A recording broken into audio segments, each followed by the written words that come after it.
Congress party senior నాయకులు హనుమంతరావు గారు ఉన్నారు. అలాగే ఈరోజు రాజమండ్రిలో అందరూ కూడా వచ్చి పర్యటిస్తున్న పరిస్థితి ఉంది. మరిన్ని విషయాలు మాట్లాడి తెలుసుకునే ప్రయత్నం చేద్దాం. సార్ చెప్పండి, ఏపీలో రాజకీయ పరిణామాలు ఏ విధంగా ఉండబోతాయంటారు? అలాగే మొత్తం భారతదేశం వ్యాప్తంగా ఏ పార్టీ అధికారంలో వచ్చే అవకాశం ఉందంటారు? చూడండి, ఒకరేమో 5 ఏళ్ళు ముఖ్యమంత్రి ఉన్నోళ్ళు ఉన్నారు, ఇంకో పక్క 3 పార్టీలు. ఇక ప్రజలు ఏ పార్టీని కోరుకుంటున్నారు, ఏం కథ అనేది ఎలక్షన్లో తెలుస్తుంది. దాంట్లో కొంత ఏదైతే ఓటర్లను బెదిరియడం కానీ ఇవన్నీ కూడా పరిగణలో వస్తాయి. ఎవరు గెలుస్తారు అనేది ప్రజలు చెప్తారు. కానీ బట్ నా ఉద్దేశంలో ఏంటంటే పరిపాలించేటోళ్ళకు యాంటీ ఇంకంబెన్స్ ఉంటుంది ఒకటి. రెండోది ఏంటి, పరిపాలన ఇట్లా చేసిండ్రు, ఇచ్చిన హామీలు నిలబెట్టుకున్న 2. మూడో పాయింట్ ఏంటంటే 3 పార్టీలు కలిశాయి. ఒకటేమో Janasena, Pawan Kalyan is a popular actor. అదేవిధంగా చంద్రబాబు 2 సార్లు ఆంధ్రప్రదేశ్కి ముఖ్యమంత్రి ఉండే కాబట్టి ఆయన అనుభవం. మూడో పార్టీ ఎందుకంటే ఎట్టి పరిస్థితులలో మరి జగన్మోహన్ రెడ్డిని తట్టుకోవాలంటే బీజేపీకి ఇక్కడ తక్కువ ఓట్ బ్యాంక్ ఉన్న కేవలం లా అండ్ ఆర్డర్ను కంట్రోల్ చేయడానికి ఆయన కలిసిండు. కాబట్టి ఈ 3 పార్టీల ప్రభావం, ఆయన ఇండివిజువల్ ప్రభావం, ప్రజలు ఎక్కడ ఓట్లు ఇస్తారనేది న్యాయంగా చెప్పాలంటే 5 ఏళ్ళు పరిపాలన ప్రజలకు అందింది, ప్రజలకు న్యాయమైందంటే అందిందా లేదా అనేది వాళ్ళు చెప్పగలుగుతారు. కానీ నేను మాట్లాడేది ఇక్కడికి వచ్చింది ఒకటే, రాహుల్ గాంధీ వర్సెస్ నరేంద్ర మోడీ గురించి మాట్లాడినా. ఎందుకంటే ఆయన నేషనల్ లెవెల్లో ఏం మాట్లాడుతున్నాడు, రాహుల్ గాంధీ ప్రజల గురించి ఏం మాట్లాడుతుండు, వాళ్ళ ప్రభుత్వం కోటీశ్వర్లకే చేసింది, పేదవాని గురించి ఏం చేయలేదు. రాహుల్ గాంధీ ఏమో పేదోళ్ళకి చేస్తా అంటున్నాడు, క్యాస్ట్ వైజ్ సెన్సస్ అంటున్నాడు, ఎంత జనాభా పెరిగితే వారికి అంత లాభం చేస్తూ అంటుండ్రు, 50% సీలింగ్ ఎత్తేస్తుండు. ఆయన ఎంతసేపటికి విద్వేషం, అయోధ్యలో మేము గుడి కట్టించినాం, మాకు ఓటు వేయమని అడుగుతుండు, జై శ్రీరామ్ అంటుండు. ఇంకో మాట ఏమంటున్నాడు, ఇండియా కూటమి వచ్చేస్తే మళ్ళాడ బాబరీ మస్జిద్ వస్తుంది అంటుండు. కానీ ఆయన ఒకటి మర్చిపోతుండు, అసలు అయోధ్య డోర్ ఓపెన్ చేసిన వారు ఎవరు, రాజీవ్ గాంధీ కదా. అది కూడా ఆయన మైండ్లో ఉండాలి. ఎంతసేపటికి నేనే తెచ్చినా, నేనే అయోధ్య మీదనే డెవలప్మెంట్ జరగదు కదా. ప్రజలకు ఇచ్చిన హామీలు 2 కోట్ల ఉద్యోగాలు కానీ, బ్లాక్ మనీ కానీ, పబ్లిక్ సెక్టార్లను ప్రైవేట్ చేయడం కానీ, కోటీశ్వర్లు లాభం చేయడం కానీ, ఆఖరుకు రైతులు సంవత్సర కాలం కూర్చున్న రైతుల రుణమాఫీ చేయకపోతే వారికి మినిమం సపోర్ట్, అదే 16,00,000 కోట్ల రూపాయలు ఇవ్వాలను పెద్ద పెద్ద కార్పొరేట్స్ లాభం చేసినాం, మాఫ్ చేసినాం వాళ్ళకు.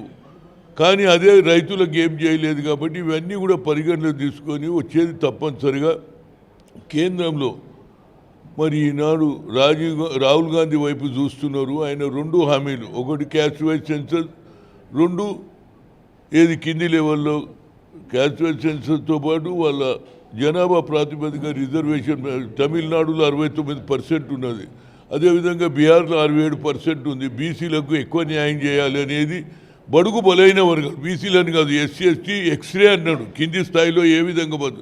కనుక దీనివల్ల కేంద్ర ప్రభుత్వంలో వచ్చేది తప్పనిసరిగా ఇండియా కూటమి అనేది.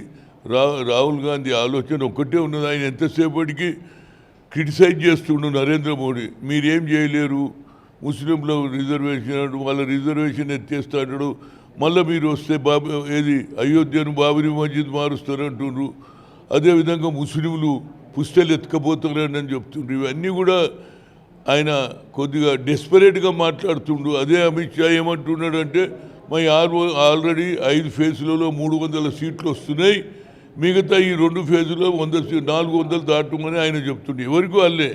కానీ కింది లెవెల్లో మాత్రం ప్రజలు అనేపి ఉన్నారు, నిరుద్యోగ యువకులు ఉన్నారు, రైతులు వ్యతిరేకం ఉన్నారు.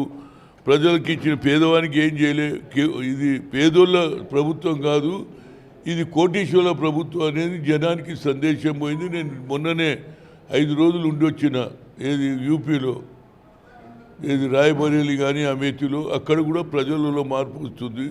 అఖిలేష్ ఇంతకుముందు ఎస్పీ పార్టీ గతంలో అలియన్స్ ఉన్నా ఓట్ బ్యాంక్ మాది ట్రాన్స్ఫర్ వాళ్ళదిగా, ఈసారి అట్లా కాదు, వాళ్ళ ఓట్ బ్యాంక్ కూడా ట్రాన్స్ఫర్ అవుతుంది, బడుగు బలహీన వర్గాలకు న్యాయం చేస్తాడని చెప్పిన తర్వాత ఇతర పార్టీలలో కూడా మార్పు వచ్చింది. అరే రాహుల్ గాంధీ మన గురించి మాట్లాడుతున్నది, లెఫ్ట్ కావచ్చు, అదేవిధంగా ముఖ్యంగా సిపిఐ కావచ్చు, సిపిఎంలో కూడా మార్పు వచ్చింది. అదేవిధంగా పార్టీ లైక్ ఎస్పీలో కూడా మార్పు వచ్చింది. ఎప్పుడైతే బీసీల గురించి కులగణ గురించి మాట్లాడినప్పటి నుంచి ప్రజలలో మార్పు వచ్చింది అనేది నా ఉద్దేశం. అంటే ప్రధానంగా చూసుకుంటే రాష్ట్ర విభజన తర్వాత కాంగ్రెస్ పార్టీ ఆంధ్రప్రదేశ్లో ఇప్పుడు పోటీ చేసిన పరిస్థితి ఉంది. ఇప్పుడు షర్మిల కూడా పూర్తిగా ఏ విధంగా తన పర్ఫార్మెన్స్ ఏ విధంగా చేసింది అనుకోవచ్చు?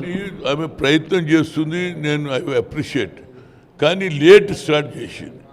నిజం ఆమె ఎప్పుడైతే తెలంగాణలో తిరిగేటప్పుడే మేము అన్నాము, అమ్మ నీ అన్న నీకు అన్యాయం చేశాడు, నీకు ఏ పదవి రానియలే, ఎమ్మెల్యే రానియలే, ఎంపీ నిలవలే, మీ అమ్మకు కూడా రాయనియలే, ఆయన ఒక్కడే కావాలన్నాడు, కనుక నువ్వు అక్కడ తిరిగితే బాగుంటుంది, అక్కడ నీకు ఎక్కువ అవకాశాలు ఉన్నాయని చెప్తే ఆమె తిరగలేదు. లాస్ట్లో వచ్చింది. సరే ఈసారి మాత్రం లేట్ స్టార్ట్ చేసింది కాబట్టి ఫ్యూచర్లో తప్పనిసరిగా కాంగ్రెస్కి ఇక్కడ కూడా అవకాశాలు ఉంటాయి. ఎందుకంటే వాళ్ళు ముగ్గురు కలిశారు, ఇక్కడ ఇండిపెండెంట్గా ముఖ్యమంత్రి ఉన్నాడు కాబట్టి ఈ ఫోర్సు సరిపోలేదు. అదే 3 ఏళ్ల కింద వచ్చింటే ఫోర్సు సరిపోతుంటే అప్పుడు బీజేపీతో పొత్తు పెట్టుకోకపోతురు, అప్పుడు ఏమవుతుండే జనసేన టీడీపీ కాంగ్రెస్ అవుతుండే అనేది నా ఇంటర్నల్, ఇది నా పర్సనల్ వ్యక్తిగతం.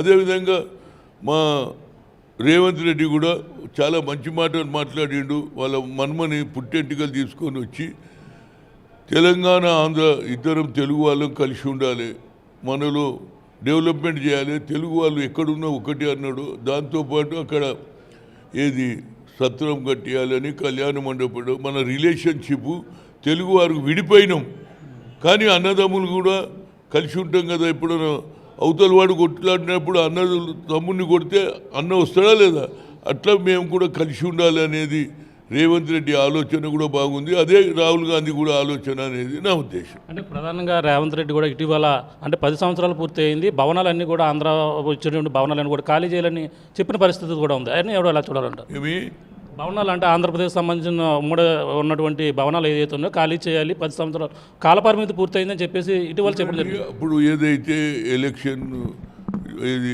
డివైడ్ చేసేటప్పుడు కొన్ని వాగ్దానాలు చేసారు, అవన్నీ కూడా చేసుకుందాం అనేది ఆలోచన. ఎందుకంటే కొడవ పడితే కాదు కదా, అమికబుల్ సెటిల్మెంట్ అనే దాని మీదనే ఒక సూచన ఎవరు రేవంత్ రెడ్డి చేసిండు అనేది నేను చెప్పగలుగుతాను. రైట్, చూసినా ఇది పరిస్థితి. మొత్తం ఓవరాల్గా కేంద్ర ప్రభుత్వం మొత్తం అన్ని చూసుకుంటే భారతదేశంలో మొత్తం ఇండియా కూటమి వస్తుందని చెప్పేసి ప్రధానంగా అంటున్నారు. ప్రధానంగా ఏదైతే ఇప్పుడు కాంగ్రెస్ పరిస్థితి ఏదైతే ఉందో, కాంగ్రెస్ షర్మిల అనుకున్న స్థాయిలో అయితే చేసినప్పటికీ అలాగే ఇంకా అంత ముందుగా బెటర్గా వస్తుంటే ఇంకా పర్ఫార్మెన్స్ ఇంకా పూర్తి స్థాయిలో ఉండి ప్రధానంగా అన్ని ఇప్పుడు ఉన్నటువంటి అధికార పార్టీ ఏదైతే ఉందో అధికార పార్టీకి పూర్తిగా తనైతే కూడా ఎదురెళ్ళి పోరాడే పరిస్థితి ఉండేది. కానీ ఇప్పుడు చివరిలో వచ్చింది కాబట్టి అనుకున్న స్థాయిలో కూడా చేయని పరిస్థితి ఉంది. ప్రధానంగా ఏదైతే రాబోయే రోజుల్లో ఆంధ్రప్రదేశ్లో కాంగ్రెస్ పార్టీ పూర్వ వైభవం వచ్చే అవకాశం ఉందన్నారు. ఏదేమైనా మొత్తం రాహుల్ గాంధీతోనే మొత్తం ప్రజలకైతే ఆంధ్రప్రదేశ్ కావచ్చు అందరికి కూడా కాంగ్రెస్ పార్టీ పూర్తిగా విభజన హామీలు కూడా నెరవేర్చే దిశగా కూడా ప్రయత్నించేందుకు కాంగ్రెస్ పార్టీ ఒకటే నిలబడుతుందని చెప్పేసి సీనియర్ కాంగ్రెస్ పార్టీ నాయకులు హనుమంతరావు గారు చెప్తున్న పరిస్థితి ప్రధానంగా ఉందని చెప్పాలి. ఇది కూడా తాజా పరిస్థితి. కెమెరా బాలుతో ప్రకాశ్, RTV రాజమండ్రి. మరిన్ని వీడియోస్ కోసం ఛానల్ సబ్స్క్రైబ్ చేయండి, లేటెస్ట్ అప్డేట్స్ కోసం వాట్సాప్ ఛానల్ ఫాలో చేయండి అండ్ లింక్ డిస్క్రిప్షన్ లో ఉంది.